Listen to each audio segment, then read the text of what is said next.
The drawer sticks. It always has. For years, I have told myself I would fetch a candle, rub a little wax along the runners, ease the friction of wood against wood, but I never do. I just pull, and it resists, and we have this little argument, the desk and I, a sharp, dry screech. And then it gives way. It smells of cedar shavings and old graphite in here. That specific, dusty smell of things that have been put away and told to stay quiet. My hand looks strange to me today. I see it hovering over the disorganized clutter in the drawer. The paper clips that have rusted together into a single useless sculpture. The rubber bands that have dried and snapped, lying there like little worms. My hand. The skin is so thin now, like parchment paper that has been crumpled and smoothed out too many times. There are spots, dark islands on the back of my hand that I don't remember inviting. They just arrived one day and set up camp. I am reaching for a pen. That was the intention. A ballpoint pen to write a list I will probably lose before I reach the grocery store. Bread, milk, something for the headache that comes when the weather turns. But my finger brushes against something else, something slick. It is tucked way at the back, underneath a stack of envelopes I saved for a reason I can no longer recall. It is a square of photo paper. I know what it is before I see the image. I know the weight of it. I know the slight curl of the edges, warping upward like a drying leaf. I pull it out. It is face down. It has been face down for, well, 30 years, perhaps a little more. It's hard to keep track of the years now. They tend to stick together, clumping like the damp salt in the shaker in the kitchen. I place it on the blotter. The white back of the paper is staring up at me. There is a faint watermark from the manufacturer, a repeating pattern of gray text that meant something to a printer once. And there is a stain on the corner. Coffee, or maybe wine. A ring where a glass sat on it, carelessly, decades ago. I sit down. The chair creaks. My hip complains. A dull, grinding protest that travels down the outside of my leg. I have to shift my weight to the left, find the sweet spot in the cushion where the foam hasn't completely collapsed. It takes a moment to settle. The body requires so much negotiation these days. You cannot just be. You have to arrange yourself. I look at the white square. I don't turn it over yet. I'm not ready. The light in the room is changing. It is late afternoon, that time when the sun drops low enough to hit the dust motes floating in the air. I watch them dancing in the shaft of light that cuts across the desk, up and down, swirling, chaos in a sunbeam. If I blow on them, they scatter, panicked, then slowly return to their drift. 30 years. I remember the day I turned it face down. It wasn't an act of anger. There was no shouting, no tearing of paper. It was a Tuesday. I remember that because the garbage trucks were coming down the street, grinding their gears, that terrible mechanical gnashing sound they make. I was standing right here, at this desk. The window was open. The air smelled of exhaust and cut grass. I looked at the picture, and I felt a weight in my chest so heavy I thought my ribs would snap. It wasn't a sharp pain, it was a pressure, like being underwater at the bottom of a deep pool. So I turned it over. I just flipped it, white side up, and then I pushed it to the back of the drawer. I told myself, just for today, I just need to get through Tuesday. And then Wednesday came, and I didn't have the strength to flip it back. And then the week passed, and the seasons changed. The snow came and covered the driveway, and I had to shovel it, and my back hurt, and I forgot about the drawer. And then the spring rain, and then 30 years of life happened, layering over that moment like silt at the bottom of a river. My tea is sitting on the corner of the desk. I reach for it. My hand trembles a little. Just a tremor, nothing violent. Just the nerves firing a little erratically. The cup is cool to the touch. The tea has gone cold. I drink it anyway. It tastes bitter, steeped too long. A film has formed on the surface, breaking against my lip. I put the cup down. The ceramic clinks against the wood. I put my finger on the edge of the photograph. The paper feels cool, smoother than the rough wood of the desk. Why am I afraid? It is just ink and chemical emulsion. It is just a flat piece of paper. It cannot bite. It cannot shout. But memory has teeth. I slide the photo toward me. The friction makes a soft rasping sound. I take a breath. The air in the house is stale. I should have opened a window this morning, but I forgot, or I didn't bother. It smells of old books and wool. I flip it over. There. The colors are not as bright as I remember. Time has stolen the reds. They have faded into a sort of rusty brown. But the blues are still there. It is a picture of a picnic, not a grand event, just a blanket on the grass. I see the grass first. It is long, unkempt. It must have been late summer. The green is yellowish, dry. I can almost feel the itch of those dry stalks against my ankles. And there is the basket. Wicker. The handle was broken, wrapped in electrical tape. I remember that tape. I remember wrapping it. I remember the sticky residue it left on my palm. And there is the food. A loaf of bread, torn, not sliced, apples, a bottle of wine, half empty, and there she is. I close my eyes for a second. The image is brighter in my mind than it is on the paper. In my mind, the sun is blinding. In my mind, she is moving. I open my eyes and look at her. She is looking away from the camera. She is laughing at something out of frame. Her head is thrown back, just a little. Her neck is exposed. The light catches the tendon there, a graceful line running down to her collarbone. She is wearing that blue dress, the cotton one with the small white flowers. I had forgotten the flowers. I remembered it as solid blue. But no, there they are, tiny little stars scattered across the fabric. I lean in closer. My eyesight isn't what it used to be. I need the magnifying glass, the heavy brass one that sits on the stack of books. I pick it up. The lens is thick, heavy in my hand. I hover the glass over her face. The grain of the film becomes visible, little dots of color making up a life. Her eyes are closed in the photo because she is laughing. There is a blur to her hand. She was reaching for something, maybe a grape, maybe my hand. The camera caught her in motion, caught her between 1 second and the next. I look at the person sitting next to her. Me, I stare at the stranger. He has dark hair, thick, unruly hair that falls over his forehead. He is wearing a shirt with the sleeves rolled up.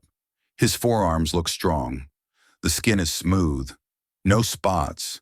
No veins bulging like ropes. He is looking at her. He isn't looking at the camera. He doesn't know the camera is there. He is entirely focused on her. The expression on his face. It is painful to look at that expression. It is so open, so unguarded. It is the face of a man who thinks he has all the time in the world. He thinks this afternoon will last forever. He thinks the sun will never go down. He has no idea that 30 years later, he will be an old man sitting in a dim room, staring at this moment through a magnifying glass. I look at his hands, my hands. They are peeling an orange. I can almost smell the citrus spray, that sharp, tangy mist that hangs in the air when you break the skin of an orange.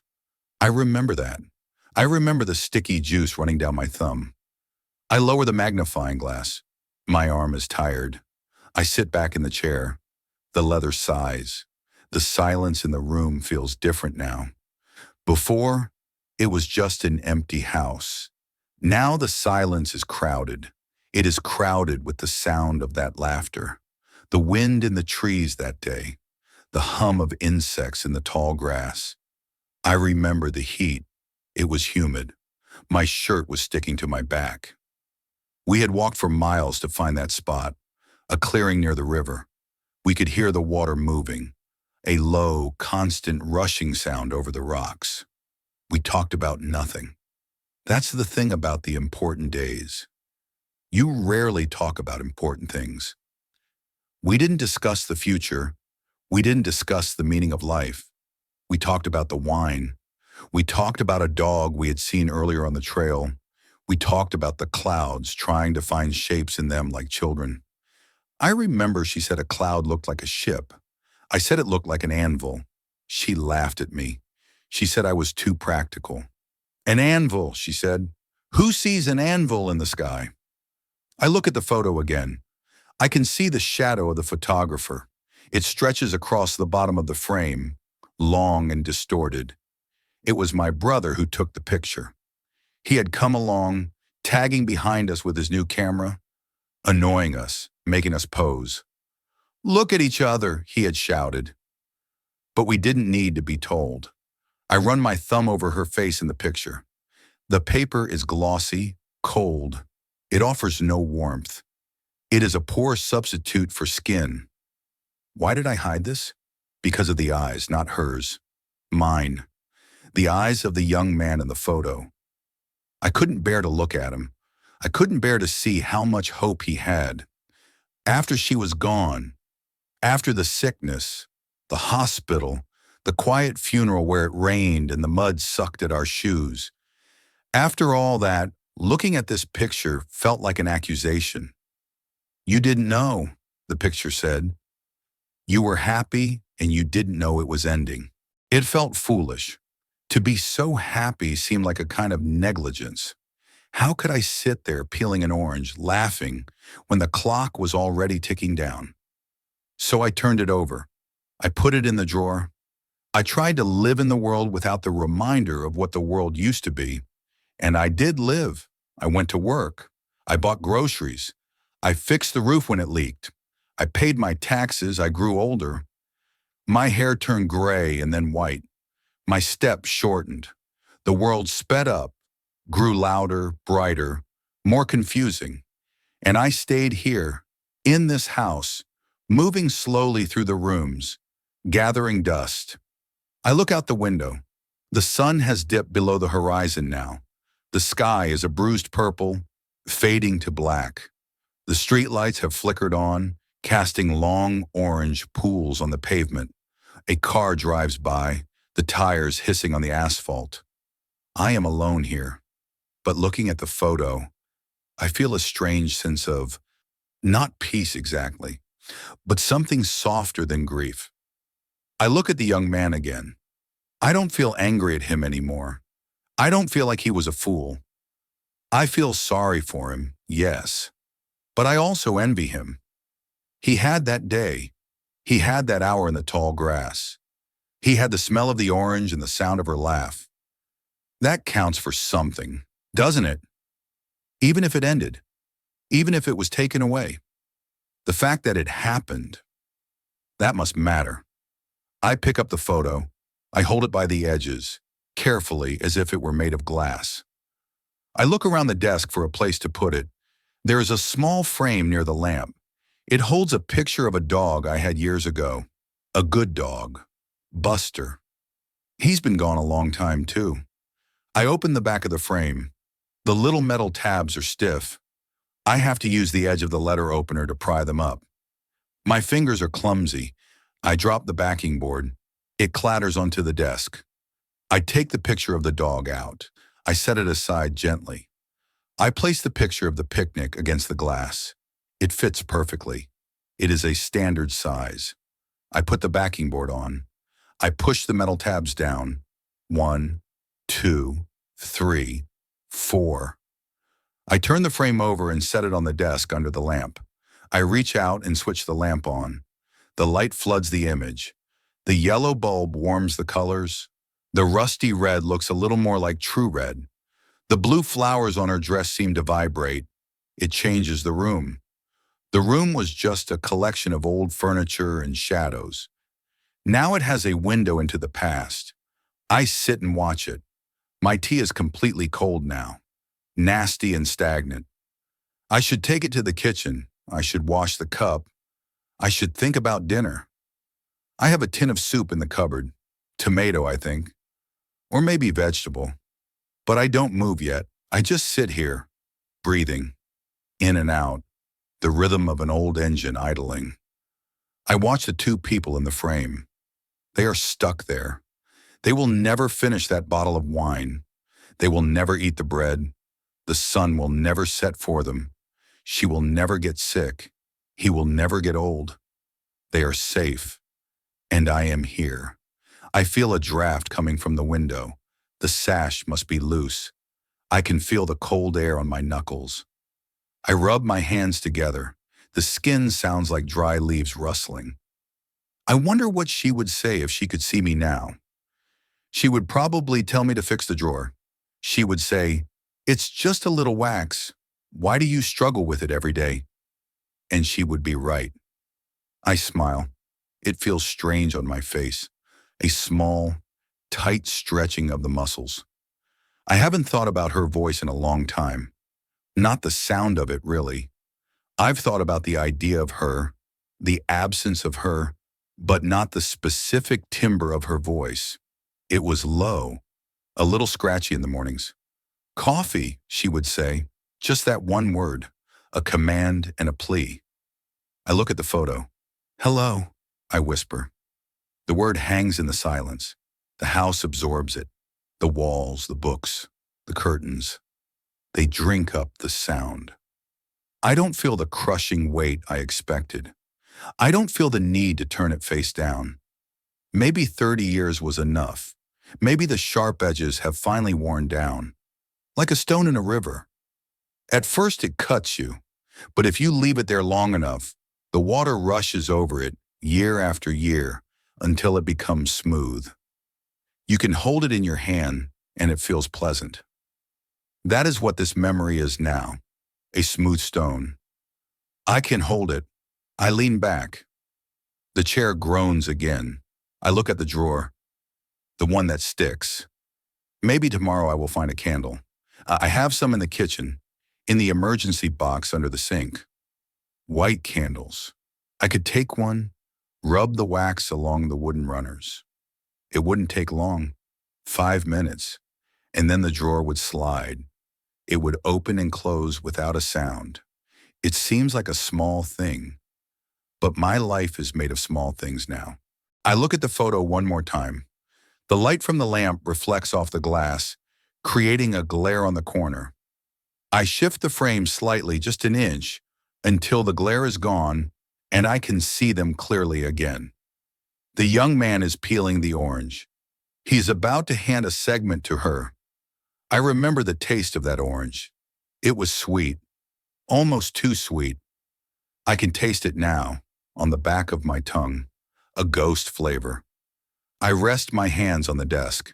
They are still. The shaking has stopped for a moment. I am tired. It is a deep, bone-weary tiredness that never really goes away. It lives in the marrow. But it is not a bad feeling tonight. It is just the feeling of being used up, of having been here a long time. I will go to the kitchen soon. I will heat the soup.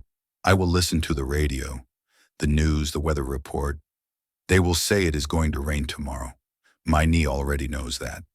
But for now, I will just sit here with them, with the girl in the blue dress and the boy with the dark hair. The photograph is face up. The world is dark outside. But here, under the lamp, it is summer. It is 1974, and the afternoon is just beginning. I close my eyes and I listen to the silence. It doesn't feel empty anymore. It feels like company. I should get up. The cold is settling into the room. The radiator clanks, metal expanding, fighting the chill. It's a familiar sound, a metallic heartbeat of the house. Clank, hiss, clank. I push myself up from the chair. My knees protest, a sharp flare of stiffness that makes me catch my breath. I have to stand still for a moment, holding on to the edge of the desk, letting the blood flow back down, letting the dizziness pass. I look down at the desk. The mess is still there. The paper clips, the dried rubber bands. the unwritten list. But the frame is there too. It looks good. It looks right. I turn off the lamp. The room plunges into darkness, except for the spill of streetlight coming through the window. I can still see the outline of the frame in the dim light, a rectangle of gray against the black of the desk.